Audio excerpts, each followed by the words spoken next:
په انساني نړۍ کې د دوو کلمو ترمنځ ډېر کوچنی تفاوت درته پېژنم او همدا تفاوت ته که انسانان متوجه سي، که هغه په خصوصي لیول وي، که د یو کورنۍ په سطح وي، که د یو ښوونځي په سطح وي، که د یو پوهنتون د یو ادارې د یو خصوصي تجارتي شرکت یا مثلا د یو نظام په سطح وي، که د یو ملک په سطح وي، همدغه کوچنی تفاوت که مو وپېژنئ په ژوند کې به موږ انسانان بریالي انسانان واوسو، او که نه د فانونو به شوه کېږو، د غرونو به شوه کېږو، توپانونو به موږ شوه کوي.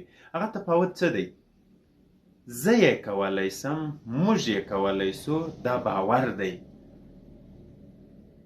یوازې یې زه کولی سم، یوازې یې موږ کولی سو، پرته له ما، پرته له موږ یې څوک نسي کولی. دا غرور دی، او همدا غرور ډېر انسانان، ډېر حکومتونه، ډېر ادارې، ډېر خلک یې تباه او خراب کړي دي. نو باید باور ولرو